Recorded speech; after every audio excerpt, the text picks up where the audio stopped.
What's up, everybody? This is the Booch, and welcome to episode 41 of the Boochcast reviews, Darkside of the Ring. And of course, ladies and gentlemen, as always, I am joined by the one, the only, the broke soulless ginger, Mr. Zach Scott. What's up, dude? Yes, to be the broke soulless ginger, Zach Scott. Junior speak, I'm not that broke. And we're doing none other than John Tenta, a.k.a. Earthquake. Yes, and joining us for this, a man who has been a staple here on the Boochcast. So glad to have him back here. It's been a while since he's reviewed some Darkside with us. But ladies and gentlemen, it is my honor to welcome once again the one and only Mr. Elvis Dolinsky. Woo! Thank you. It's a staple that never really sticks around. It's just kind of here. It's on the wall, has no purpose, but it's still here. Zach. Yes, good to see you too, Elvis. Nice to see you. Here we go. Here's that sanitizer. Here we go. What's wrong? Worried about catching ginger cooties? So, I gotta say this, though. For the people who are listening to it, like all those two people who are gonna watch this, on your intros, you really gotta slow it down because, like, I could barely hear anything you said.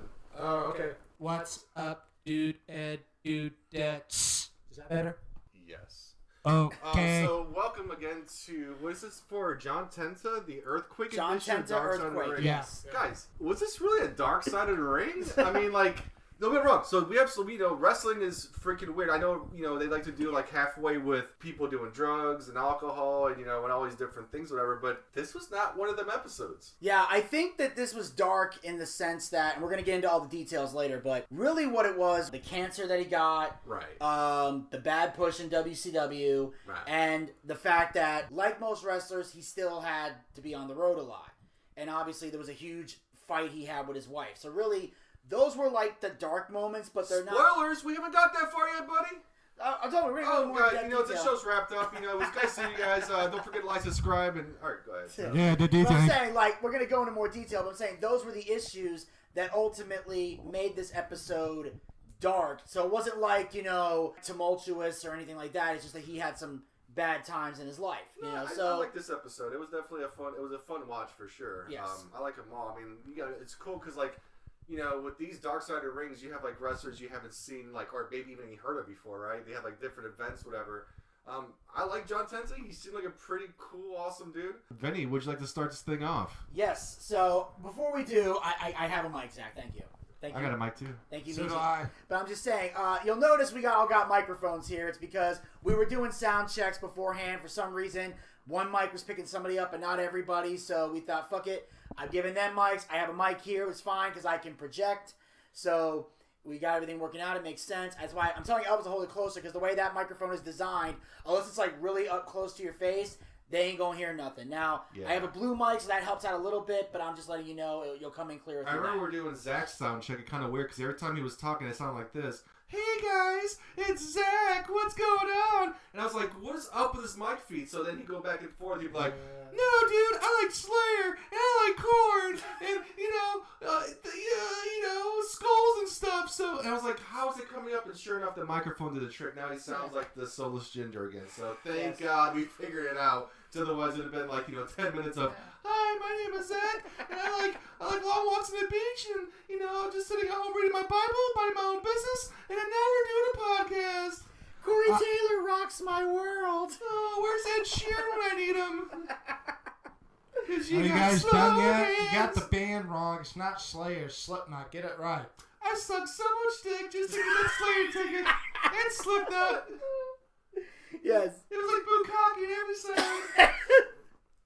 How do you think I got this pristine hair? All right. That's the best Zachariah Scott impression I could do. So. All right. That's a great one. It's beautiful.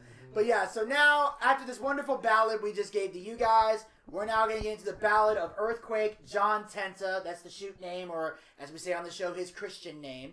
His Christian name. So, reading your Bible, yes, course. we're going to get over here. So, with a superhero, you need a villain that's just as powerful to counter. And you needed somebody like Earthquake. When he did the throat cut and the bouncing around the ring, you knew it was over. Like, that was his trademark, was before he would hit his finisher, he would jump around the ring, and he called that the tremors. Which I love that, because that's one thing I always love about wrestlers, no matter how crazy their gimmick is, when they do other shit that parallels the gimmick, like with Earthquakes, there are tremors, so I'm going to set it up. by bouncing around the ring. There's the tremors. Then he bounces off the rope, hits the earthquake splash. To me, that's beautiful. And larger than life, John Tenta had a meteoric rise in the WWE as Earthquake, before being paired with another big man named Typhoon in the iconic tag team, the Natural Disasters. And they were 1,000 pounds of fun. You couldn't lift them, and you hurt your back if you tried. And that right there was another key part of their team, because these were guys like, you knew you weren't tossing them around the ring. And that was literally a spot in every match. I would have. You would have tried. I would have like tossed him over my head, give him an airplane spin, and then do a 360 powerbomb. Benny, do you see him doing that to those two big fuckers right there? Oh yeah, totally. You think so? He's stronger than he looks. He's stronger than he looks. Girl. Yeah. Take it easy. Take it easy. Hey. Hulk Hogan stronger. Up here. Yeah. You heard the 24-inch pythons, he's got the 25. But let's go back from the beginning of this, whatever. So John Tenta, like, he came to WWF, right? Remember, he was a plant. You guys remember that? He was a plant in the States. Yeah, and he looked like a dad coming in. He looks like a dad, and all of a sudden he snaps. I mean, like, I think that's one of the first times I really saw a plant in the audience. You know, I mean, like, I watched wrestling. I think the only time I can remember one of those things where it was a plant, whatever, was Santana Marella. Yeah. The first one I saw was John Tenta, where, like, you know, at the same time nobody knew. It was like Dino Bravo, which Dino Bravo was fucking awesome. It was like Dino Bravo and the Warrior Trade just had a push-up competition. Him and the Ultimate Warrior were having a push-up competition, and they were trying to see how far they can go. So the plan was to put somebody on their back so they can do a lot stronger. So it's like, you know, this guy's heavy set, so they brought him in. He's sitting on Ultimate Warrior's back, so Ultimate Warrior can do the push-ups. But then all of a sudden, instead of doing that, John Tenta just does a slam on him, and then Dino drops the elbow, and they realize it's all planned, that they're all in a faction. And they had that little splash. He gave him two of them, too. He gave the Ultimate Warrior 2 splashes. I think it was for fuck's sakes, because I think the Ultimate Warrior is such an asshole back then. Vince is like, let's do it once. No, pal, let's do it again. Yeah, a lot of people did not like the Ultimate Warrior. Yes, but we talked about that I already. did. I thought, his wrestling sucked. But as a kid, I was like, fuck yeah! Like, you hear him, he's like, like, he's running the through. only thing interesting about that man was his entrance. That's it. No, but like when he covered the debuts, he goes against what? Hulk Hogan? Yes, that was the big thing with Earthquake, was they brought him in as a big opponent for Hogan. He was intimidating in the ring, but behind the scenes, John Tenta was a very different man. He was a gentleman, respected by everybody, and you could count on him to do the job and do it right. So he was dependable. So, like, in the ring, he's a badass heel. But backstage, he's like a sweetheart, which is a weird thing in wrestling, is that you notice this. The bigger an asshole somebody is in the ring, the sweeter they are outside of it. But also, the sweetest they are in the ring, the more of an asshole they are outside of it. Like, it's weird. They're like complete 180s behind the curtain. Like, the baby faces tend to be the biggest asshole, and the heels tend to be the nicest guys you meet. And I think at the time when, like, Earthquake went against, like, Hulk Hogan, he had only been wrestling for about a year. Roughly, yeah. I mean, like, that's crazy. If you look at the just small things that he did, right? So whenever he did, like, the whole thing, like, you know, when he's, like, doing his promos, he's bouncing the whole time. I think that's where Brock Lesnar got it, you know, just bouncing back and forth. And, like, everything that wasn't just yelling, just, like, nonsense. Like, remember, the 80s was all about, like, these big guys just yelling, I'm going to kill you. I'm going to hit you. I'm going to kick your ass from one post to the other. No. Everything he said had rhyme and reason behind it. And I loved the program with Hulk Hogan. I fucking loved it. So when I saw Earthquake smash Hulk Hogan and land on his chest a couple times, and they put Hogan out for quite some time, I couldn't press the rewind button fast enough to rewatch it again. Play. Hulkamania's dead again. Let's play it again. Bam! Put it on again. Fuck Hogan. That's a whole different story. I know. No, start your crap with Hulk Hogan. No, it's fine. You already heard enough about that. No, we haven't. No, I just didn't like him. I don't think he's that good. I don't think he's ever been good. I think, like, when he first started with the whole, like, you know, Hulkamania say your praise, whatever, it was good for a while, I guess. But, like, once you saw past his shtick, it's kind of like the best way to see past it is, like, Orange Cassidy, right? When you first watch, okay, it's cool, little shit, kicks, it's kind of funny, whatever, but then the joke dies. I feel like Hogan was a fucking joke a long time ago. I saw through it. You know who was a real wrestler back then? Fucking Flair. I mean, he was like the fucking shit. Hogan was a piece of shit. I mean, I'm sorry, but like once I saw through the facade, I'm like, okay, fuck Hogan. When I saw Earthquake do that to him, I'm like, oh my god, you're a fair wrestler. Oh yeah. He cared deeply about his family, and he also cared a lot about other people. At first glance, this episode, as we mentioned earlier, doesn't really have a dark side to it. like you said. But a change in fortune for both men turned these once respected superstars into parodies of themselves. And we find that out later on with all the gimmick changes they had to make. Yeah. And Well, let's talk about this. You guys as kids watching it, how did you feel about Earthquake crushing Hogan? Let's talk about that. Really? Well, honestly, from your own perspective. As a kid, you know, you got to keep in mind, I didn't have an analyst brain. I watched as a fan. Right. So, like, you know, like most kids, you know, I'm like, oh my God, it was weird because it's one of the rare moments where Hogan is, like, getting his ass kicked. Because Hogan only sold for guys, like, of Earthquake stature, or King Kong Bundy, who can, like, injure his ribs. So, when you see him get beat down like that and carried out on a stretcher, like, as a kid, you're mortified. And you're sitting there, like, wanting to see Hogan tear this guy apart. So when Hogan would inevitably get the win over Earthquake, as a fan, you're popping for it because you're waiting to see Hogan get his revenge. Like, Earthquake was devastating, had no remorse. Like, he made you legit not want to like him. Like, I legit loved his work. I was like, man, this guy is a gem. This guy is amazing. He took Hogan out, which I was praising that man a long time ago. What about yourself? How'd you feel? I didn't really know Earthquake until a recent couple of years ago. Then I started watching old YouTube clips. I can see why people liked him, and I can see why he was. I'm not going to say, like, I'm not going to pretend that I was the biggest Earthquake fan, but I was a fan of his during that run. It was definitely a fun run. Yeah. How'd you guys feel between the match between him and Jake the Snake? Oh, that that was one. I remember that story so well. It was basically, this is the one where he squashed Damien. Yeah.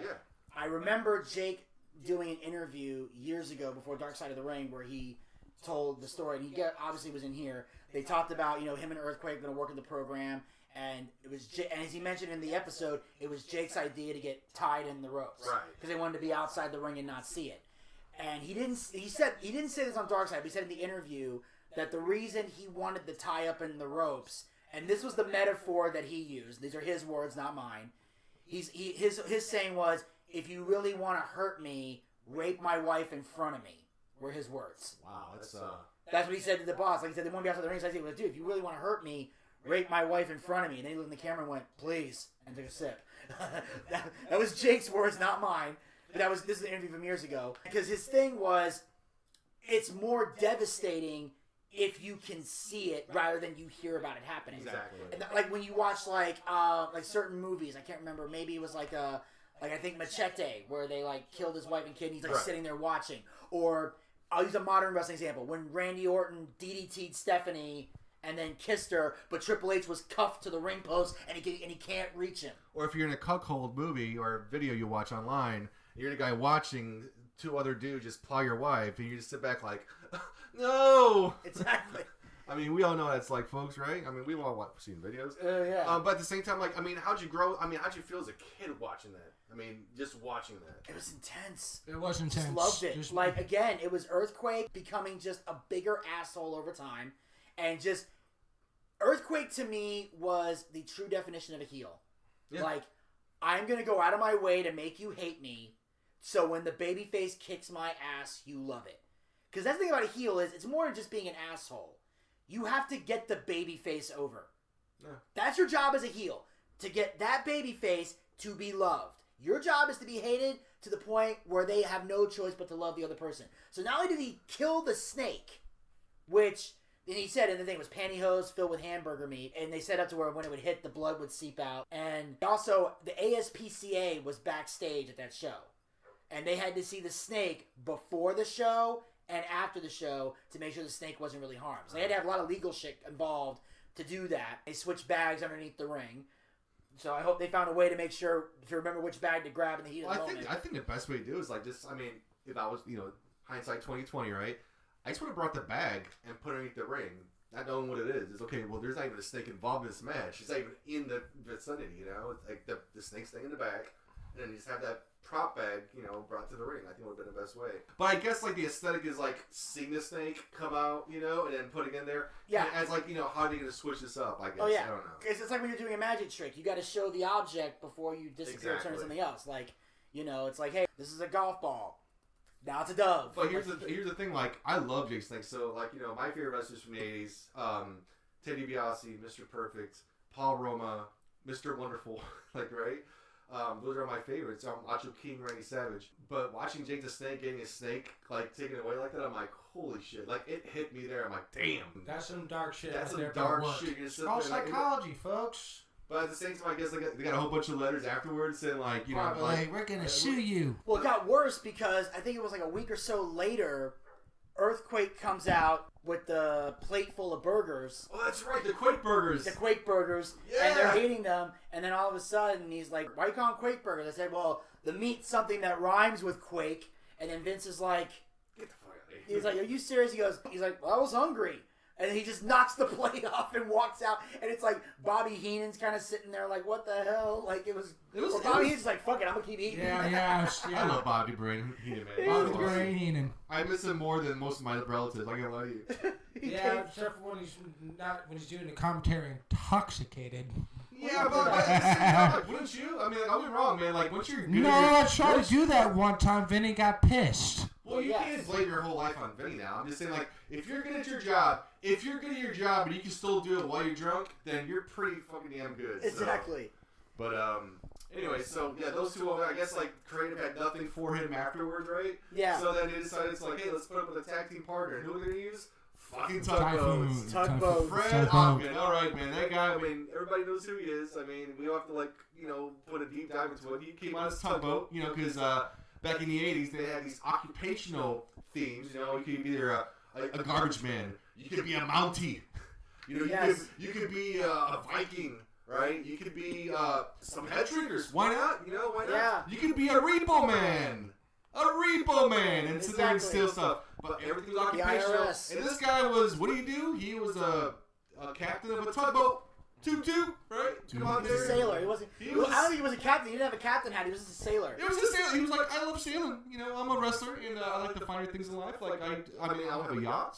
I don't have a motorboat. No, I have a tugboat. Yes. And that's going to be my gimmick. And then, you know, that kind of ran its course for a while. I mean, I ain't lie to you. That shirt, that red and white shirt was fucking bomb. I think I'm going to buy one of those. I think I'm going to Amazon tonight and buy one.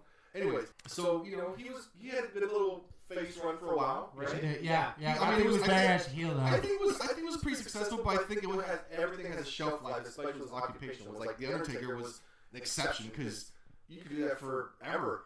And even he changed it up. Remember, he went to American Badass and then changed it back. But that's the beauty of it. You couldn't evolve from it, but the thing is still make it your own. But everything was occupational back then, so he had a good run as tugboat. I think it was pretty okay. I think everybody, you know, he got his money's worth. I think WWF got his money's worth too.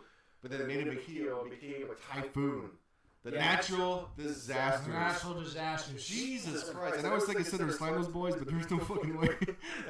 Those boys were too big, and they were amazing. And Jimmy Hart, who didn't hate that motherfucker growing up? He was awesome. Oh, he was so annoying. That voice.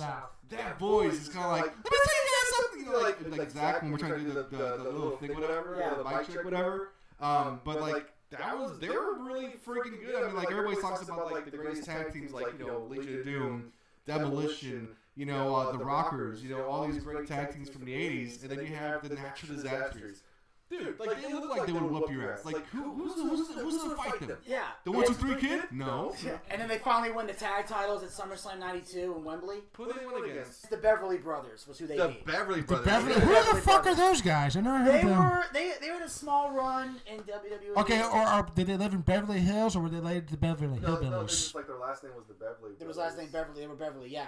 And they also their greatest rivals were the Nasty Boys. Yeah. Okay. The Nasty Boys were their greatest rivals, but the Beverly Brothers was who they beat in Wembley to win the tag team titles. That was in SummerSlam of '92. They had a combined weight of 852 pounds. Jesus. That's still all three of us put together. Still outweighs three of us together. Yes. Yeah. And then, of course, before he got into business, he was an amateur wrestler in Canada, John Tenta, and he was recruited by 12 different colleges, but he ultimately ended up going to LSU. Yeah, LSU, that's right. And he joined the wrestling team at LSU, and later they dropped the wrestling program, thank you, Title IX, and then he gets into sumo wrestling. Which is pretty awesome. I mean, like... Yeah. All right, so I'm going to talk from a different perspective. So he decides to go to Japan and become a sumo wrestler. Yeah. How far would you guys go in your life, and you speaking from wholeheartedly, what would you guys do? How far would you travel to do something you really want to do? That's a very good question. Because here's the thing: a lot of people grow up, kick around the same block, and there's nothing wrong with it. A lot of people like to stick around where they're from. I grew up. I moved around. I went from Chicago to Indiana to South, to Virginia to Florida. I moved around quite a bit in my lifetime. So, but I know people who've never fucking left their fucking state or the same town for that matter. You're gonna go to a whole different country where there's like language barrier.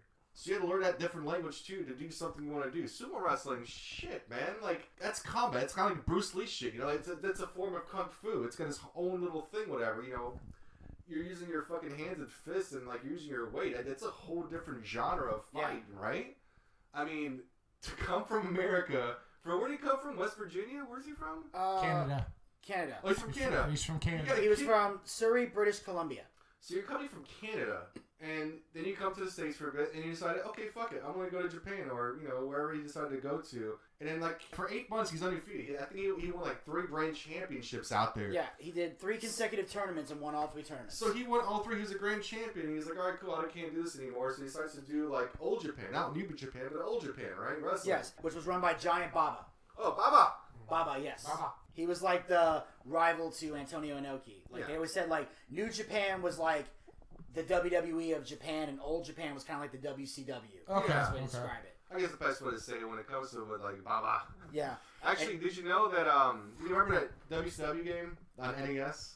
I believe so, yes. So you get the WCW game, it's got like, who's it, Mike Rotunda, it's got Sting, it's got Flair, who's the guy with the Freebird with the hair, Michael Hayes. Michael Hayes, yeah. So it's got all these different people on here, which is pretty awesome, but there's another edition just called Wrestling on there. It was like a Japanese one, and Baba's on there too. Yeah. And Bruder Brosy's on it too. Bruce Brody, yeah. Yeah. And of course, when he was down there, he learned the Japanese-American styles of wrestling. Right. But also took the time to learn the customs, and he learned the language, and he immersed himself into the culture completely. And that is one thing I respect personally about Earthquake, was the fact that he went to Japan and took the time to learn the customs and the language and everything else, which is what I always believe and is always a pet peeve of mine in American wrestling when, it's like, look, I'm always of the belief, look, I don't care where you come from, but learn English if you're going to cut a promo. I don't think that's too much to ask. That's always been my baby. Like, here's the thing. People heard me over the years talk a lot of shit about Kenny Omega.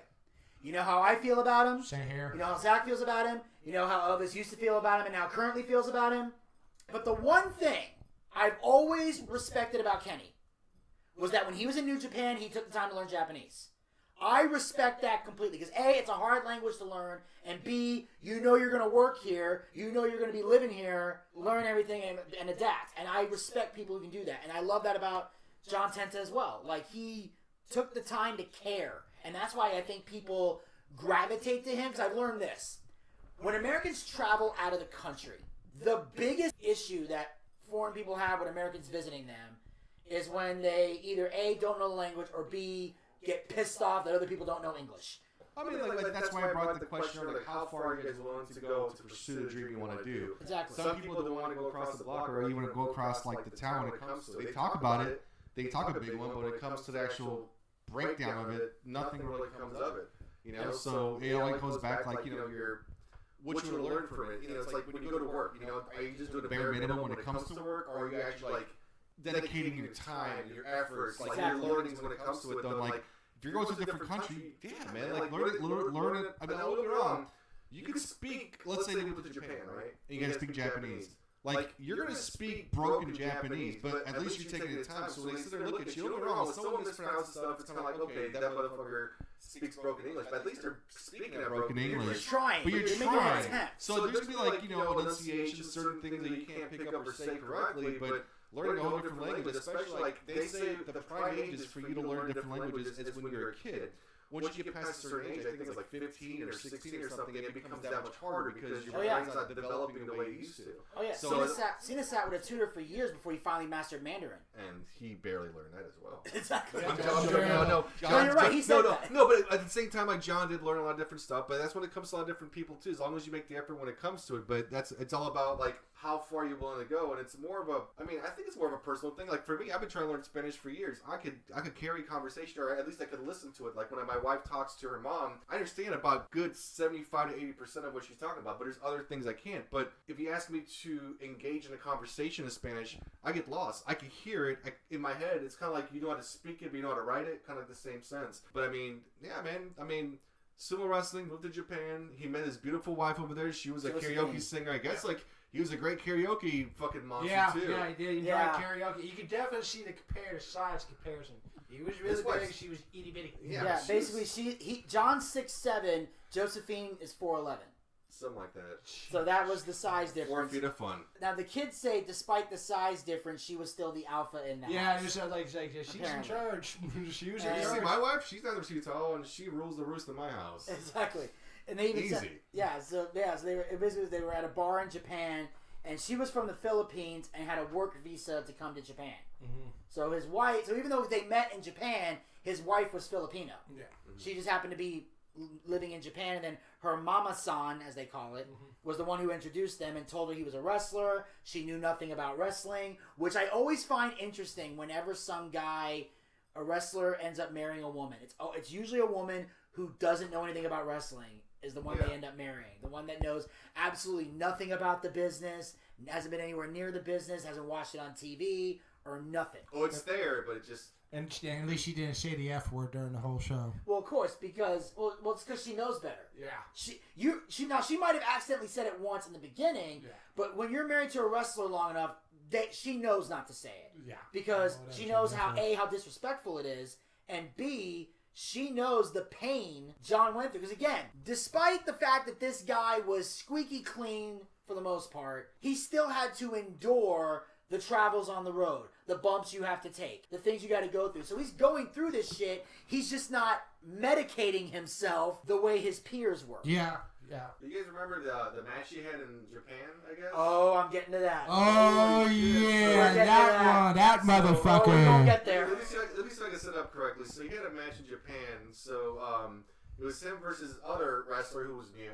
But, like, he was also a sumo wrestling champion, but, like, not as long as he did. But he felt like he was going to have the star power, like, earthquake, right? But this guy decided to fucking go in business for himself, an empty-headed dumb fuck who went to a business for himself. Yes. And wanted to fight him, and fucking John's like, fuck you, dude, I'll fucking destroy you. The first time they fought, John won, and the guy was pissed off. So they fought again. That's when he decided to fucking freak out and like try to poke his eye out, try to have like a real shoot fight. I guess when it comes to it, the guy gets his ass kicked. He fucking like lost the match, and then he decides to get on the microphone and say, "Wrestling's fake. This is all bullshit. It's all staged. John Tenta, like Earthquake is not a real competitor. Wrestling's a big facade." And all like I think that's the first time like where someone got a microphone and said, "Hey, by the way, you guys are being bamboozled. This is all fake. It's all for spectacle. It's not real." Yeah. The guy couldn't get fired. And he got a world of trouble later. Yeah. Basically, this was in 1991, and it was a show. It was WWE and SWS were doing a joint show called WrestleFest in Japan. It was like a joint promotion thing. Right. And the guy's name was Koji Kyoto, who was a grand champion of sumo wrestling, and this is in the Tokyo Dome. Yeah. Of all places. The Tokyo Dome, which is the biggest building in Japan. That's their Madison Square Garden. I'm surprised he didn't get crucified after that. Like, just taken out on the rail. Yeah, basically Kyoto was a diva who thought he was better than John because he quit after 1 year of sumo. Like John Tenta felt he did everything he did in sumo. He didn't like the lifestyle, so he left. So he thought, well, I've been doing this longer than John, so I should be better. And so, yeah, maybe sumo, but not this. This is pro wrestling. This is a whole other ballgame. And John went over the match. Kyoto was pissed, we mentioned before. So the next night, they're in Kobe. And John was booked to go over again. Like, they're going to wrestle again. John's going to win a second time. So that's when Kyoto goes off the script. So he throws a broadcast table at the ring. Not in the ring, like at the ring. Like, he throws it and it bounces off the ropes and shit. Like, I don't know what the fuck you were trying to accomplish with that. And then he finally got back in the ring. He tried to poke him in the eye for a shoot. Like, not like a tap. Like, he's trying to legit poke his eye out. So John gives a shoot kick to Koji. Like, legit trying to kick him. And then you just see the look on their faces. And John's literally like, I'll fuck you up. Like, he's kind of giving him the same... Ironically, it's the same look that Jim Duggan gave to Matt Bourne at that indie show. Like, do you want to work or do you want to shoot, brother? Like, what do you want to fucking do? And the ref, God bless this man, he's in the middle trying to stop all this. Like, you know he can just run right over you, right? Like, the ref right there is banking on the fact that Earthquake will have enough respect for the referee not to steamroll over him when he know he can. And then, of course, that's when Kyoto got DQ'd, he grabbed the mic, and his exact words were, wrestling is fake, it's a lie, and it's all a scam. And then he storms out. John runs to the back, and his first words are, "Where's that motherfucker? I'm going to kick his ass." Everybody's trying to calm him down. The next day, Kyoto is fired from SWS. Never worked in pro wrestling again. Pretty much blackballed himself. But the positive thing here was, this is when Earthquake earned the respect of the locker room. Because he stood up for the business. And when you stand up for the business like that, that's how you get your respect. Well, you get it in different ways. Sometimes you get your respect by taking a beating in the ring, by having a great match, or just like having a great match. Or even if you lose, you can still like get the respect you He kept his cool the whole time. He stayed in character. He was like, "I'm not doing this stupid shit," and he goes back to the back and everything else. No. He was slightly out of character because he had. Remember, you saw a look on his face like he thought it was going to be a shoot. Fuck the character. Like I need to make sure this guy's not going to shoot on me. So he had that look on his face like, what the fuck? Are we going to work or not? Because you're legit trying to take my eye out. This is going to be a Vader, man. I'm going to fucking destroy you. Exactly. So like I said, he goes rogue in the match with Japan. He's fired for his actions. John gets to respect the locker room. That later led to the Jake feud that we were talking about before. And then the Earthquake Burgers, which was great. And then that later ties into the natural disasters and everything that went down there. And eventually they had run its course already. Earthquake just wanted some time off because, I think time away from being from your family, it's tough, man. Like, you know, I have a kid, man. She's 12 years old. It sucks. Like, I remember before I did any automotive, I worked for the lottery. I remember that. And I had to travel, and I just had a kid, and, the money was great. I mean, the money was fucking crazy. Like, I'd go work for 2 months straight somewhere else, then come back home for about a month or two, and then, be gone again. But not seeing your kid for that long, it's fucking tough. And that's only, I think I was only gone for, a month. I think halfway through it, I came back home to see her for about a couple of days and went back again. But it's tough, man, because you can get working, you do all these things, you want to be there for all these different things, and you start thinking to yourself, well, what else can I fucking do that I don't have to go and travel anymore? And that's going to be tough. And with him, once you become a superstar like that, how do you work anything else? Like, it's kind of fucking tough, man. Like, you can't work retail, you can't work, somewhere. It's tough. Well, that was always the awkward part. It was like when we talked about Junkyard Dog. He ended up becoming a greeter at Walmart when his career went downhill from drugs and everything. And it's tough because, you live the limelight. You walk through the curtain, everybody's screaming your name, you have all these different things, you're getting paid buku money just doing, this fantastic job. It's a job. That, man, I wish I'd made different choices a long time ago, became a professional wrestler, at least a talker of some kind or a manager of some kind, It's a little heelish tactics, whatever, but never pulled through with it. But, when you come through there and you live in the limelight, you're getting paid, you're on lunch boxes, you're on little toys, you're on programs, and then only for you to come back to, you get the high, and then you come up, it's like, shit. It's not there anymore. What do you do? And that's why it's so hard for the wrestlers to walk away. And the thing is that the part of the reason he left was because he felt like the team was getting pushed to the back of the line. And John's biggest problem was he was very impatient about going back to the top. Like, he doesn't understand that, you're going to have a run at the top for a period of time, but eventually once you lose the tag belts, which is what they did, you're going to go to the back of the line. Not permanently, but for a little bit to kind of build some other people. And then when the time is right, they're going to work you back in to kind of give everybody a fair. And back then, they had enough great tag teams, emphasis on great, to where they could do that. And also, the reason he made a lot of money was because, like we said before, those guys, and by those I mean Typhoon and Earthquake, they weren't drinking, they weren't doing drugs, they weren't banging rats, they weren't going to a strip club. They would literally just sit in the hotel room, laugh, tell stories, and eat piles of food. That was their addiction. Boatload of fucking food. They would go into an all-you-can-eat buffet and clean the place out. They ate a bunch of food like Andre Giant would drink a bunch of alcohol after the show. Okay, so I'm going to use our 3 body frames when it comes to it, though I hate to put you in the middle of this. Fine. But at the same token, it's when it comes to being economic, so we can all go to McDonald's and get our own different foods. One of us are going to have more food than the other. But the thing is, how much money you're spending at that place, you want to spend that much money, where if you go to an all-you-can-eat buffet, it's one price, and you can eat whatever the fuck you want. But the thing is, I would take food over alcohol and drugs and all different stuff because, don't be wrong, John Tenta and Ottoman did not have, the bodies of these wrestlers, big chiseled, specimens. So they're not going to go out there. I think John was happy with his wife, and he was. Typhoon. I'm not sure, what kind of girl we get back at the house or whatever. But at the same time, it's they didn't want to go chase because it's well, there's nothing to chase. I just want to get some food in me. So when it comes to doing alcohol and drugs and women and all these different things, they're like, okay, I don't need that. I'll go eat. So yeah, do that. And this is fun. I mean, like that's like when Buff and I travel. We'll just go eat at like an Applebee's or a Longhorn or a Texas Roadhouse. Like we do that after a show, and we're great. Yeah. Like now I'm sure back in the day, we'll get to him at a later date. He does other crazy things, but nowadays we can just go eat somewhere and we're fine. I think the culture is different because right now with the wrestlers, they have all these different entertainments, and again, this is something they didn't have back then. They didn't have Facebook and Video games. They didn't have they had video games, but it wasn't like as crazy as right now when it comes to streaming and all these different things. So when it comes to YouTube and traveling, all these different things, you have ways to occupy your mind. You just do your board games, but. Are you really going to start a puzzle if you're going to leave the next day? No. Exactly. So, because he got impatient, he went to Japan. And that was when they said before about leaving Vince McMahon. And they said, like, Vince can put you in the stars or put you in hell. And they said, if you walk out on Vince, you're going to pay for it. And we'll get to how he paid for it. So he leaves. So Fred is still here, but he eventually takes time off because he was running 2 businesses in Key West, Florida. He had 2 bars and stuff.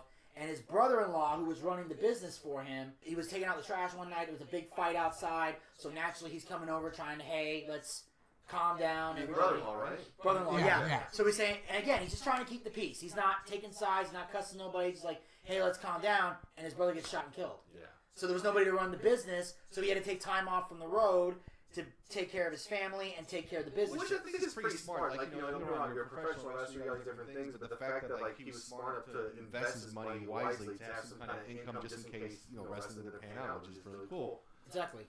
But again, that just suck about, Typhoon, having to go through that stuff, whatever. I mean, it's tough for anybody when it comes to a beloved one, passing away, being a brother-in-law, friend, or whatever. So he had to get away from that. John Tenta got away from it, and then, I guess they had WCW calling, I guess, right? WCW comes a calling because, eventually John continuing to work in Japan while Fred's helping his family, and this is where this is where a dark moment comes in for John. Like again, where's the dark side part? He and his wife are constantly fighting because he's not home enough. So that kind of causes some issues. That causes some controversy. There's now issues and fights going on over there, which is not helpful to anyone involved. So that's where the problems there arising. But then that's when Fred Ottman in August of 93 goes to WCW. But he goes to WCW. Oh, yeah. I think, gentlemen, this is where we the results are going to shock you. Shock you. Master. Yeah, though, like, I feel bad for the guy, but at the same time, like, it's not that bad. Like, listen, that is a historical piece of history where if you don't gimmick something, you can just see it, though. And, like, he had the biggest tumble. Like, who's the top 3, like, when it comes to these messed up opportunities? The Shockmaster is definitely number 1. Who's number 2? Ooh, that's a good... it's hard for me to remember so many. Oh, there was one in AEW. There's plenty in AEW. There's like, plenty in AEW. No, but more specifically, he came in there in a battle royal. Oh, right, Matt Sydal.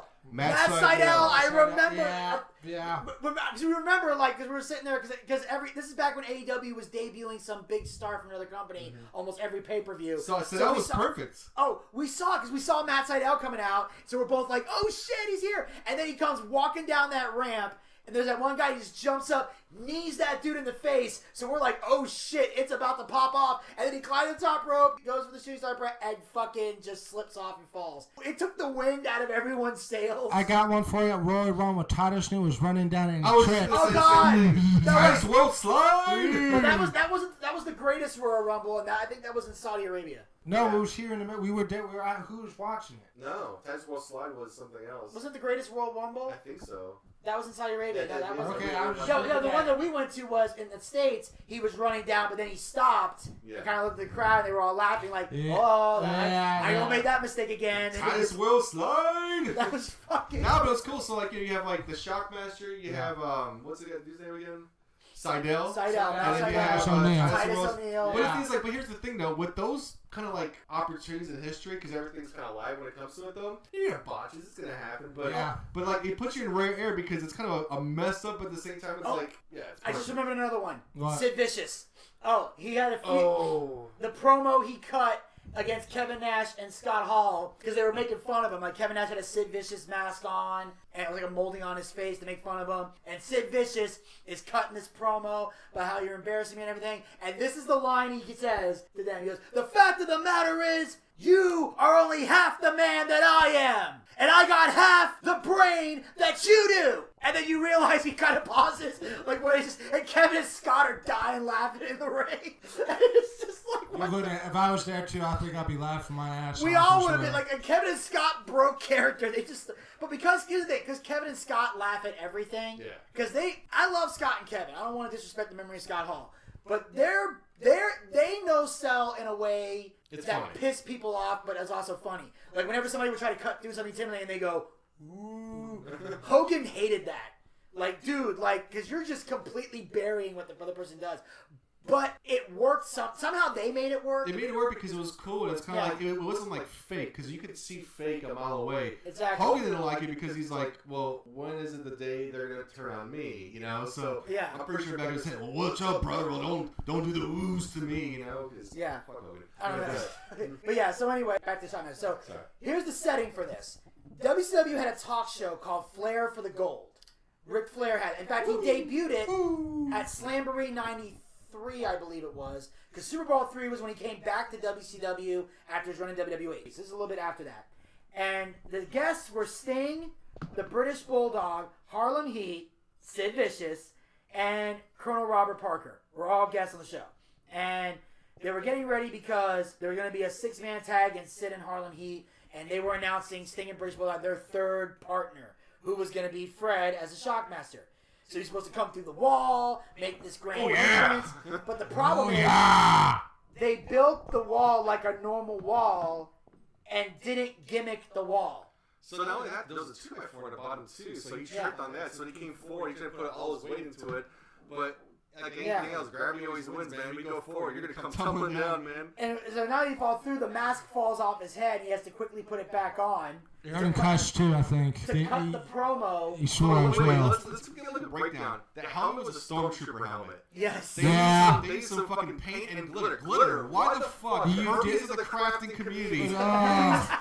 Fucking glitter. And those pinholes, here's the thing. You can cut the eyes out, it doesn't matter. I think it'd be creepier if you cut the eyes out and just see the eyes like moving back and forth. That's creepy as fuck, but like, I mean, at least put a chin guard or something where it hangs out. Nothing. Yeah, nothing. Like, disrespect to Star Wars. Even breaking it down some more. So let's say that tragedy did not happen where he came through the wall and he busted through the wall. What happens if the match took place as it was supposed to? Would he kept the mask on when he was wrestling, or just when he came out like Vader? I don't know. Like, we never got to that point. It's like, okay, well. Did they think this all the way through is the question. And against WCW, I think, no. Yeah, they didn't think that all the way through. So they come through, and turns out the voice for the Shockmaster, it's Ole Anderson, late Ole Anderson, rest in peace, with a growly voice on the mic, and that was the Shockmaster. And the funny part is, after that, the Shockmaster did wrestle, but didn't have the mask on, and they just called him the Shockmaster. So he did not wrestle with the mask on later on. And I know this from the classic pay-per-views that I've done for WCW.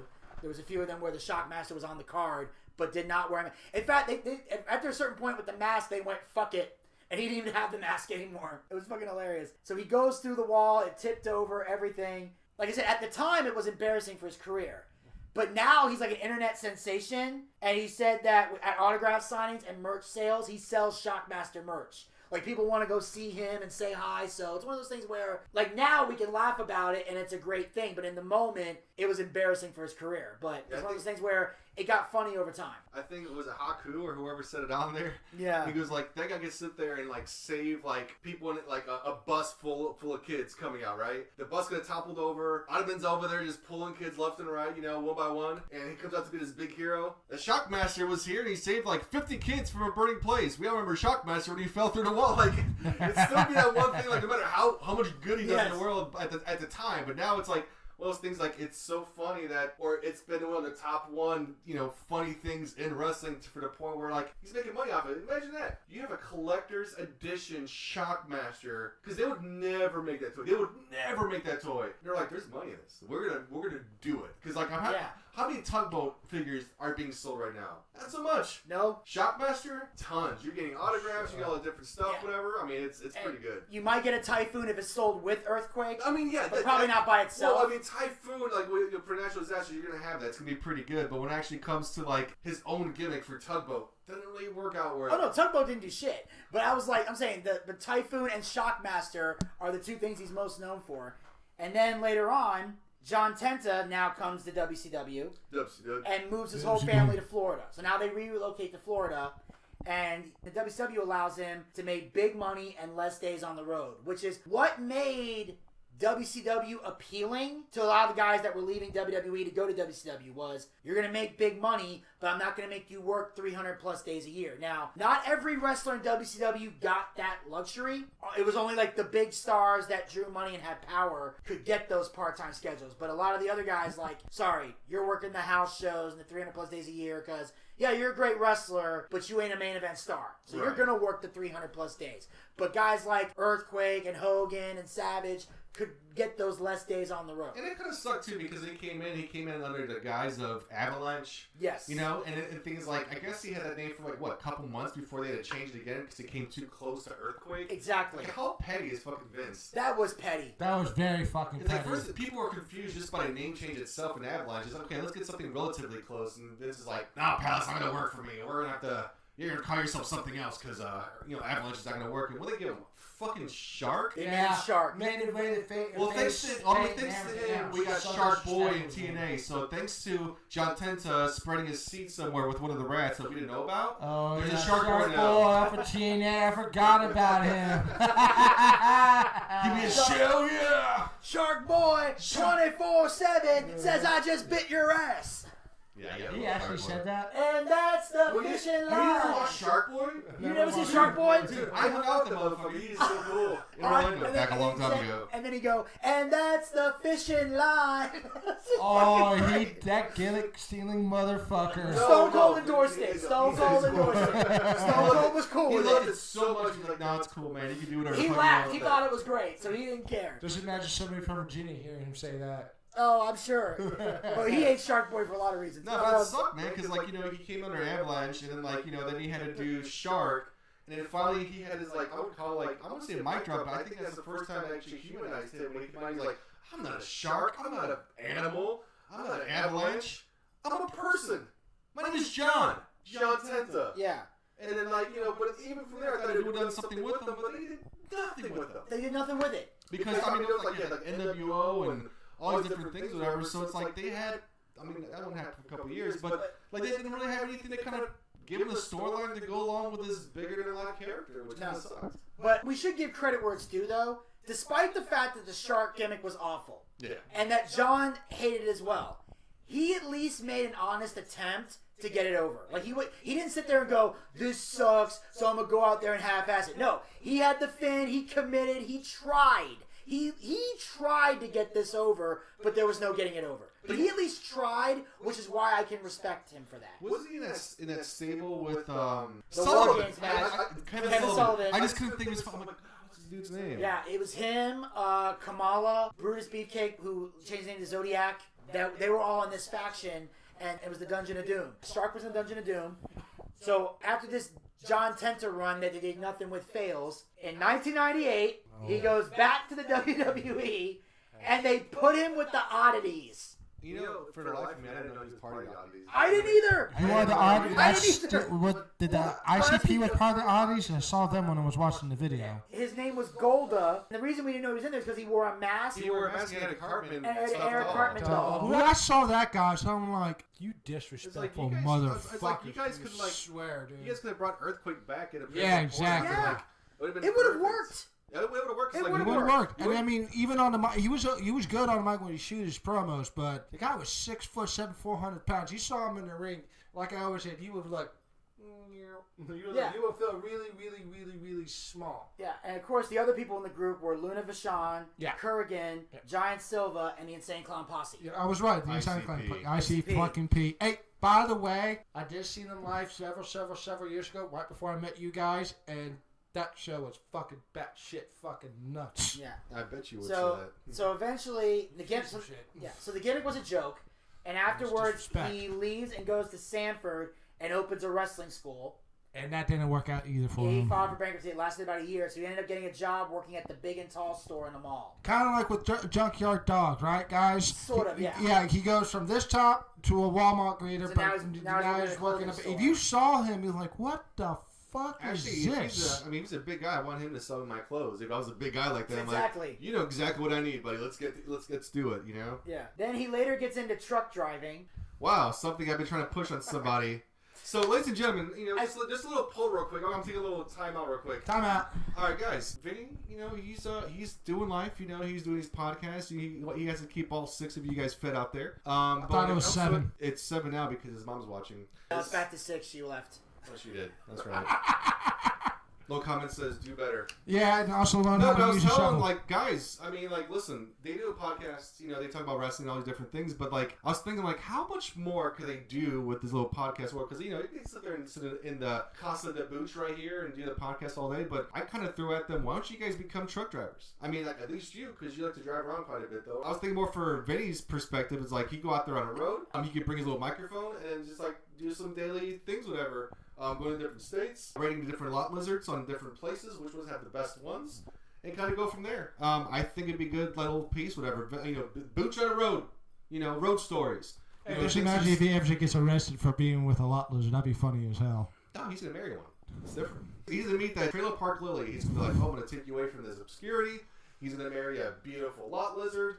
And then, you know, just be happy at home, and she'll probably, like, you know, just run him dry. This is not the first time that Vinny stuck his dick in some broad that he should have done in the first fucking Whoa. That's a whole different show, buddy. We're not talking about that. We're talking about, like... I'm supposed to go named Tiffany. I'm just saying. I'm talking about trying to get Vinny to become a truck driver, own his own truck, and have his own company called Booch Incorporated, LLC. No, I hear you, man. It's not that I haven't thought about it. It's just that I'm just trying to find, like, is it the right thing to do? What's the process? How much is it going to cost me to do it? Because I'm like...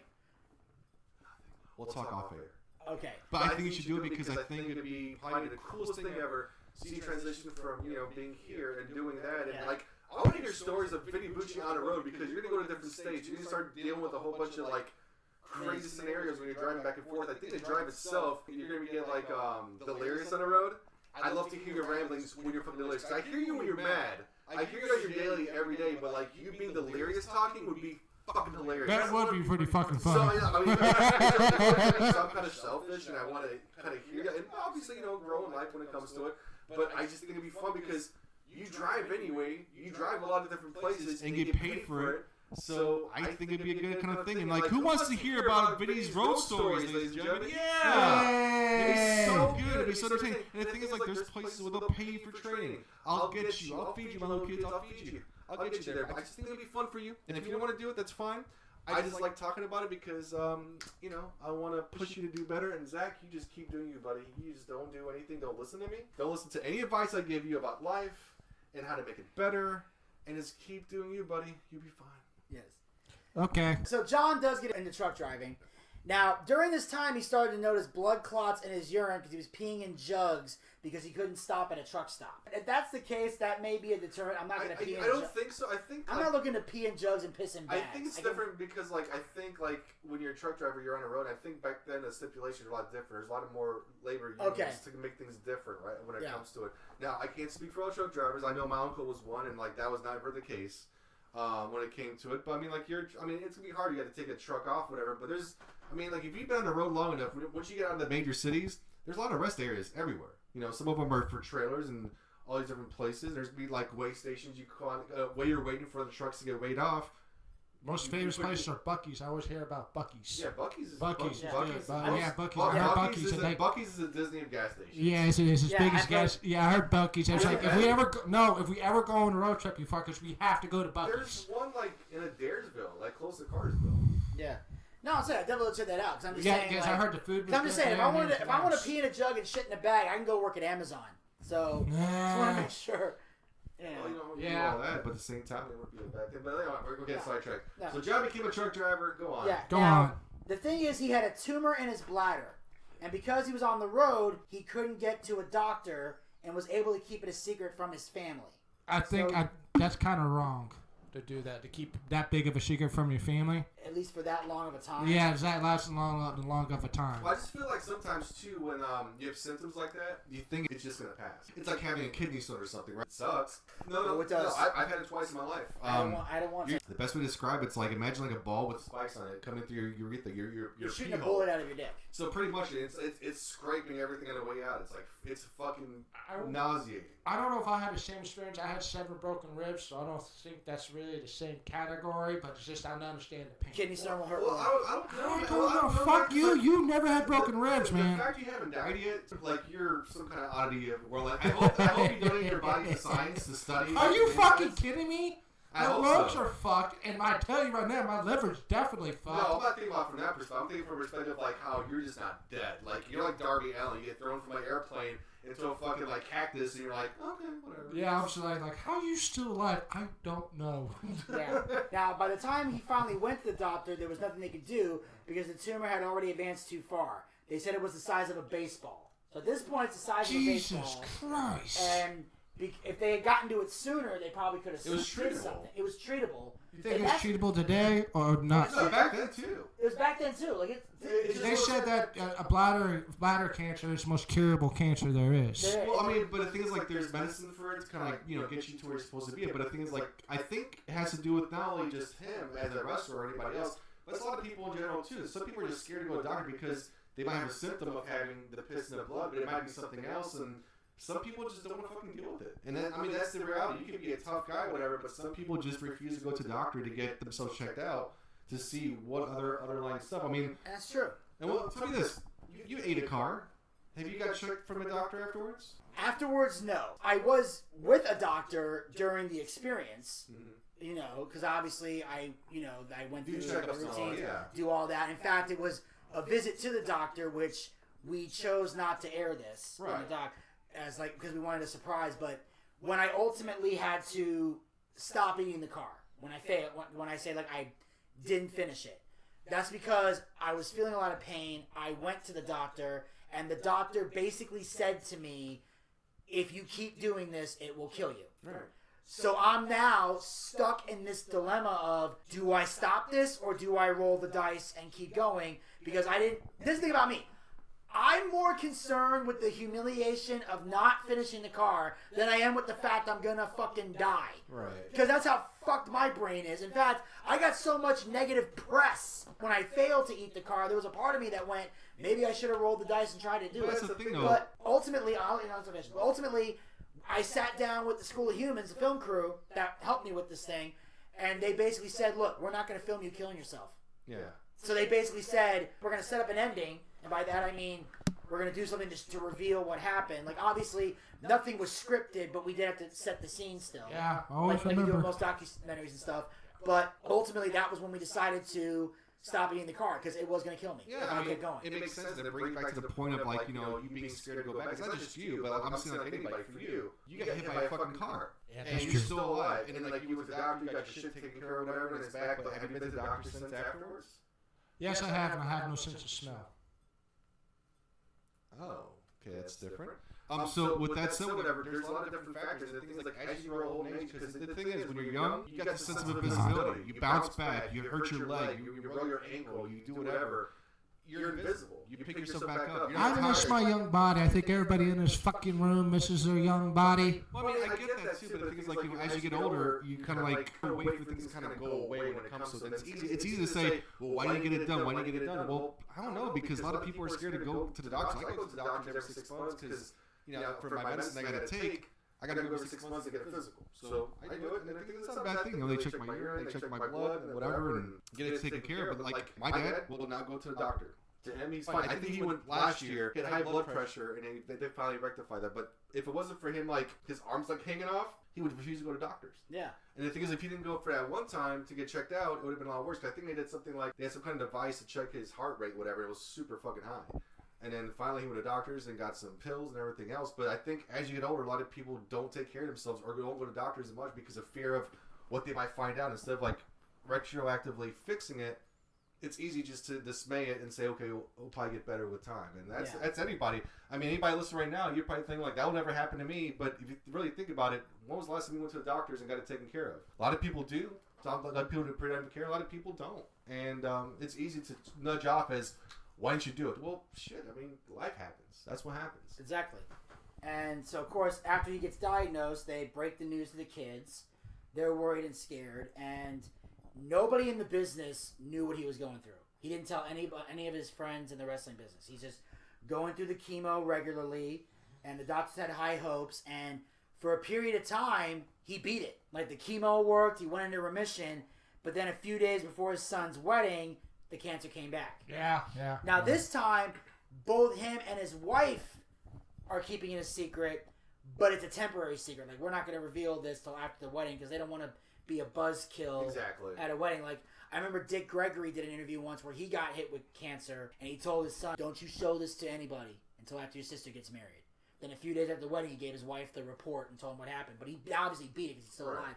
But that's the thing. Like, we're not going to damper our son's big day with this. So we're just going to go through it normally. And then a few days after, we're going to tell him. And at one point while they were at the wedding, it's the reception. And because Josephine was a singer, she's singing. And she sings the song, You Needed Me. And she cries halfway through it. And then, like, John goes and hugs them. They're both crying together. And that's when the kids kind of put 2 and 2 together that something was wrong. Because they weren't saying nothing, but they're still thinking about it. Like, holy shit, he's going to die from this. So they all knew eventually this is going to happen. And basically the cancers ended up spreading throughout his body. So instead of it just being bladder cancer, now it's all over the place. So now it's all over the place. And they approach him on his deathbed, thank him one by one, say how much they love him and everything. His wife tells him they'll be okay. And he winks at John. It's like an inside joke between them. His daughter held his hand until he died, which was on June 7th, 2006, a couple weeks before his 43rd birthday and a couple months before his first grandkid. That sucks, man. That sucks. Like, I would say, like, you know, he lived a good life. I mean, first of all, like, he went from Canada to Japan, learned the language, got deep into the culture, embedded himself in there. He met his wife, you know, in that time. He was the sumo wrestler grand champion, like, 3 times in a row. Tried his hand at wrestling, tried his hand at different things, and when the wrestling thing didn't pan out, he decided to bite the bullet, become, you know, work at a retail place. He became a truck driver. And, like, that's all you can do. You try to do the best you can. And, I mean, that's a true testament to, you know, a person who does not give up. Because it's easy to give up to, you know, like a lot of other wrestlers will never lower themselves to work a regular job. They can't.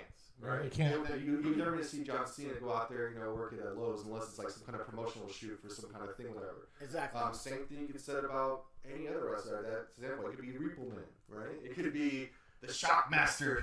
You know, it could be all these different people, but they're not going to sit there and do that, right? I mean, it's easy because they could just do that or do construction or HVAC or something else, but I guess to their minds, like, I can get that call anytime. And if I'm working a legit job, that means it's completely over. I guess their mind is if they got that job, that dream of becoming a wrestler is over. And for him, it's like, okay, the writing on the wall, I don't have to second guess it. Well, it's not just that. Well, John was one of those guys that he was all about taking care of his family. Of course. That's why when he, like, whether it was, you know, having to get these real jobs, or even in WWE, like when he left and went to Japan, or when he left Japan to come to WWE, because WWE was signing him, he went to the committee of Old Japan, Giant Baba and everybody, and asked to get the blessing to go to WWE.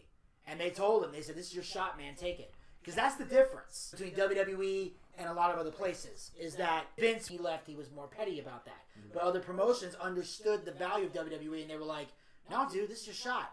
Go take it. This door will always be open. They're a lot more understanding of that. Right. Like, we understand that you're going here. You're not leaving here because you're unhappy. You're not leaving here because you're miserable. You're leaving because you want to make more money. And that's what John was all about. I need to make money to take care of my family. So if the WWE is going to pay me more money, I'm going to go. I don't want to burn this bridge, but I'm still going. When he left WWE and went back to Japan, like, I'm going to do that. When he went to WCW, everything about him was, I care about taking care of my family. Fuck the rest of y'all. Yep. And that was his philosophy. So that's why he was willing to lower himself to get that big and tall job, because he had to take care of his family. He was willing to do the truck driving. Like, he'd be willing to work at a fast food joint if it would put food on his table, even though it's weird. Like, and that's the thing. That's why most wrestlers or most stars won't lower themselves, because it does feel weird. Now, just to clarify, I'm not claiming to be on a mainstream level as wrestlers are. But I will say, when I worked for the regular guys, I was still working at Home Depot. It was weird as fuck to be at Home Depot and see regular guys fans come up to me. Like, oh my God, it's the Booch. Now here's the thing though. None of them ever looked down on me for working at Home Depot though. They were just happy to see me. So I'd be wearing a Home Depot apron, taking pictures with fans and shit. And it was like so weird. So like I get why they feel that way. Because it is weird to be like at a regular guy's event, all these fans in it to win it, all this other stuff, and then wake up the next day and I'm scanning shit at Home Depot. It's a weird fucking feeling to have. And that's just at a local fame level for me. I can't imagine what it would be like to be mainstream famous. I couldn't do it. And I couldn't do it either. Okay, I don't know, because I think like it goes back to the conversation is like, you know, when you do that, when you put the apron on and do something else, like that dream is gone or that's gone. And for you kind of had both of them because in one aspect, you're going to these events and like you're on the main stage. You're not one of the people in the audience. You're on stage doing that. And then next morning it's like, bloop, bloop, yeah. bloop. And people just give you shit for no reason. But at the same time, it falls into the whole narrative, like, you know, it brought down to you. And it kind of sucks to say that way. But, yeah. But no, I thought it was a good show, man.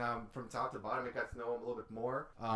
Earthquake, he's awesome. I wouldn't say he's one of my favorites, but he was definitely fucking awesome. He was fucking awesome. Yes, he was fucking awesome. It was more of an emotional than really a dark side. Yeah, it was more emotional. emotional. Like, all of them have to be like, you know, drugs and alcohol. Don't get me wrong, because the narrative's still going to be the same. Because we've had too many wrestlers die, you know, young ages. You know, when it comes to drugs, alcohol, all these different things. But this one, yeah, it was dark because I think it was more darker because the way everything kind of came out. It could have, like, it's always one of those things about wrestling. I guess, like, through the 60s, 70s, 80s, and 90s, it's always like, what could have been, right? What would have happened if Hogan wasn't the guy? You know, what if they gave it to Macho Man instead, right? Or what if they gave it to Jesse Ventura? Or what if Magnum TA never got injured? Yeah, so like you have all these different things of what could have been, whatever. And that's going to be the biggest thing about Darkside of Wrestling of what could have been if this had happened or you know the numbers had went this way. But that's all it is. But I thought it was a good story. Got to meet him as a person and seeing his family, and like they're all well adjusted. Like the kids, you know, the wife, the daughter, and all them. They're all well adjusted. And they had nothing but good things. Now, of course, they're going to say good things for the most part, you know. But he just seemed like a legit fucking good dude. Like yeah. I wouldn't mind going to Golden Corral with the guy. Just sit there and just pick his brain about whatever, but I wouldn't say I was the biggest fan, but I remember loving him, like, at the time. So John Tenta was laid to rest in Houston, Texas, surrounded by the love of his family, but without any representation to the business he devoted to for over 20 years. No wrestlers or flowers from Vince. Nobody from the business went to his funeral. That's a big fuck you to him. I don't think it's a big fuck you. Like, I think, or just want to keep it private. Or Ottoman probably said it the best. We just had too many phone calls like that coming. You know, like where someone died or whatever. I mean, don't get me wrong. The right thing to do would be to, like, it's all hindsight. It's easy to say now. I'm pretty sure they do it now because of all the calls and all the different kind of media we're living in. But I think back then it was kind of like, okay, we thank you for your time, but that's all it is. It's kind of like, you know, I'm not going to get flowers at my funeral, you know? I mean, I know this is for my friends or for whatever, but I don't expect anybody from, you know, from my employee to send me something. I mean, it would be nice. Hey, you know, hey, Elvis was good, or he wasn't good, but here's the flowers, right? But I mean, yeah, I mean, I wish they would have, but back then it's like, I don't think he was thinking about the people back then. He was more thinking about the show. And the people are interchangeable, the show must go on. And that's always been the mentality of WWE is the show must go on. That's why, you know, Stone Cold even said when he was retiring, and this is like in 03, because him and The Rock were talking about their match that night at WrestleMania 19. He said he was a gear in the machine. You take a cog out, another one goes in and twirls it around. So, you know, they all, most of them are aware of that. Like, eventually... I guess it's hard for the wife to understand, like, understand how they didn't send anything through. And I guess it makes sense, especially, like, at that time period, too, the 90s, too. It's like, the wrestling was so weird. I mean, the Attitude Era, right, when it came to it. And in wrestling back then as a whole, I mean, like, you played your part, and your part is done, you're over with. It's kind of like Kevin Spacey, right? You know, notoriously hated out of Hollywood now. But, like, he did a lot of great movies, right? He was American Beauty, like, he was, Negotiator. LA Confidential, Negotiator, so he's all these great movies, but if he was to die, would he get flowers from the studio, like the people, like the directors or something? I don't think it's going to happen. They'll have a memorandum, like in the Emmys or something, but, like, I don't see them sending flowers to him because you played your part. Like, I'm sorry, I don't sound, you know, mean-spirited about it, though, but I don't expect that from it. I think in a perspective, I see from a family's perspective they could see that, but he was there for a small stint, and then he was out. And then same thing with WWE, he was there for a small stint, he played his part, and then he left. I wouldn't expect it. And I'm not coming from a corporate perspective saying, you know, what's right or wrong. If they were working with the company at the time, yeah, absolutely. But if you have been off their roster for quite some time, you want to get your memorandum, you know, John Tenta. And I think they even did like the little thing on Monday Night Raw, right? I think they did. So they definitely did something. They might have done the 10-bell salute. I can't remember. I don't know about the 10-bell salute. At least put something up. No, it was a vignette. It just had his face, and it had the time he was born and from the time he died, whatever. And it gave like a whole 3 seconds or 5 seconds, and they, you know, the show must go on. Yeah. So if he was working for them, yeah, I would expect that maybe. But if you haven't worked for them, I mean. You played your part, you're in, you're out. Okay, that's it. I mean, not necessarily WWE today, but they're thinking like maybe the people he worked with, like Fred could have been there. Okay, you're right about that. Like that's the thing. Like if I was a wrestler, like obviously I don't expect every wrestler to go to my funeral or whatever. But if you and I were tag team champions, I'd be like, I hope you could at least show up, and if you couldn't, you had a reason, like family issue, whatever. Like, but if like you and I were the tag team champions, I want you to be there. Or if you were a guy that I hung out with, or if we were drinking and partying after the show, I expect that person to be there. I'd come to your funeral. Yeah. You know why? Why? Because then I get to have this chair when he dies. Is that the only thing you care about? I mean, No, that's what I would do. I know exactly what I would do. I call every week. He would bring the chair and sit at the grave with it. Like, Elvis would be the person that would come to visit me. He'd set the chair up, sit down. Hey, Vinny. And just start talking while he's sitting in the damn chair. I told you I get this chair. Yeah. So the deal is, you know, when he dies, I get this chair. Yes. I even have his eulogy written, which I sent to Vinny already, many moons ago. This motherfucker wrote my eulogy, and I'm like, I'm not even dead yet. Yep. I wish I still had it with me, but I do remember. It was a note I did to say it to your mom and to your dad and to your brother at the funeral proceedings. Like, this is a note that Vinny wrote to me. I bequeath all my earthly possessions to Elvis, but not everything, just whatever he wants in the room at the time when he's there. The CM Punk chair was the first thing that was going, so. First of all, I agreed to leave him the chair. I didn't agree to anything else. No. It's written in paper or in a text somewhere. I don't know. It is? But I don't know. But yeah, aside from that, though, pretty good show, yeah? Pretty good episode. Yeah, it was a great I thought it was very... I was good because I got to learn more about Earthquake. Yeah, I did. I got to realize, because, like, as a kid, like I said, you know, I watched it, but it's like, a lot of it's like a blur. Right. So, I got to see that Earthquake was a bigger deal than I thought he was. And that's what kind of sucks about when wrestlers die, too. It's like, you know, you don't get to see their full potential or really get to know the person because there wasn't, like, all the forms we have right now for wrestling dirt sheets, and then we have the internet at our fingertips and our phones. Back then it was all dirt sheets, so like you never really got to know who this person was. Like for instance, you could watch like Seth Rollins or Becky Lynch or Big E and all these people. You get to see their personalities. You know, Xavier Woods with his up, down, down. Adam Cole doing his thing, whatever, wherever he's at. But they had these little podcasts, they had these little shows, and got to see a different like side of them because they were never humanized. They're always like above that. They were stars. So you never really got to know them, right? And then now we have all these YouTube channels, like, you know, people talking to actual wrestlers, talking to them about their experiences. Other wrestlers doing shows and doing shoots on different people or different stories they had with them, but you don't really get to see much about it. And that kind of sucks because we never got to see what he's all about. But, you know, thank God we have Darkside of the Ring to kind of show that and see what this person looked like. Yeah, true. I think it was a really good show. I truly enjoyed this one because I got to see a little bit more humanizing side of him, of what he'd been through, how he started, how he ended, and I thought it was a good run. And I can't tell you enough how much I love seeing him squash Hogan. It was like my favorite fucking thing. It was like Christmas and my birthday wrapped together. Every time I pressed rewind and play, it was just like the fucking greatest thing. But aside from that, great show. Don't forget to like and subscribe. Tell your friends underneath. Don't forget to follow Zach. Are you on any form of social media? Only one thing I'm on is Facebook. So, you know, if you guys want to friend him or not, I don't give a shit. I'm sorry. Vinny, you can follow him on Twitch. He's doing now My Rise 2024. You get to follow his life, how he becomes a professional wrestler and does whatever. You can follow him on Facebook, Instagram, Twitter. What's that other called again? Grindr? Oh, no, that's wrong. Sorry. TikTok. Sorry. There we go. And for me, don't follow me. I'm not going to give you any credentials. I'm not on anything. I'm on Facebook, but I'll add you and then delete you within seconds. My life is boring. I just, you know, do yard work, and I have photographs of me, my daughter, my wife, and my dogs. So I am not leading any of that social media.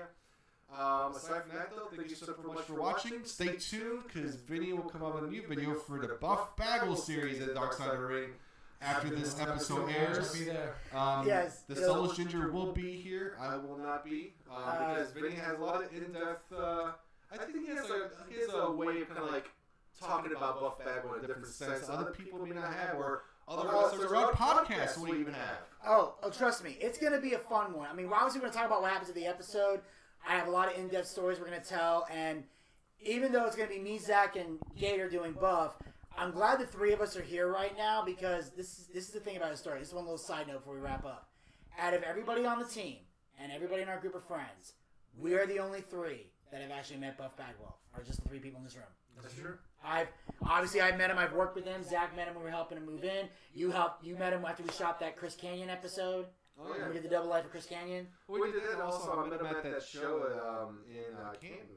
Yes. Southern Honor Wrestling. Southern Honor Wrestling, probably the best independent wrestling show. I mean, it's in Canton. It's on the street of my house, so the best local wrestling promotion is my house. Yes. But I mean, I know it's a good place. But I know Buff's pretty cool, man. He's pretty nice. He's always been super nice to me every time we met. Actually, I met him when I was like 20 years old.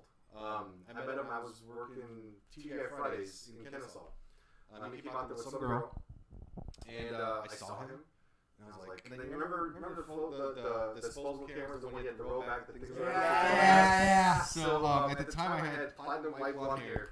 I was a server, and I saw him, and I'm like, holy shit. And I usually don't get starstruck. I think Buff was the last person I got starstruck. After that, kind of like the thing kind of waned off. I met Buff. I'm like, hey. He's like, hey, what's up, buddy? I'm like, I know you're eating dinner, but is there any way possible after we eat, whatever, can I take a photograph? I don't want you to get up or anything. He's like, oh yeah, no problem, bro. I got you. So I'm like fucking serving tables. I'm always turning around. He's still there. And at the very end, I didn't have to look for him. He came to me. He's like, hey, brother, you want that photograph right now? I'm like, fuck yeah, let's go, Buff. And we did. Yeah, he's a cool dude. I would love to hang out with him back then because he was a party animal. And I guess you have to find out on that on Darkside of the Ring. And plus, Vinny's going to have some inside scoops, so it's going to be better than any other podcaster.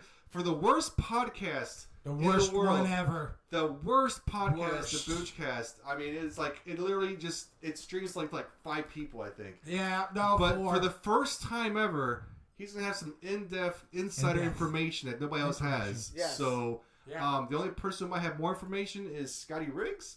But other than that, though, Scotty Riggs doesn't have a podcast, so he doesn't have a podcast. So here we are, folks. Or Dallas. But until that happens, he doesn't have one either. Oh. so he's got insight for 2 people. So stay tuned, and ladies Stay and tuned for gentlemen, next week for Buff and the Bagwells. until next time, this has been a Boochcast. Vinny, you want to take us home? Yes, I want to make sure you guys follow us on all of our podcast platforms. The link is down in the description box below. Follow us on all our social media platforms. The link is down in the description box below. And of course, as always, hit the subscribe button and ring that bell to be notified so you never miss another episode of Boochcast Reviews Darkside of the Ring, as well as other additional Boochcast YouTube content. We will talk to you guys next time. Until then, Pizza, baby!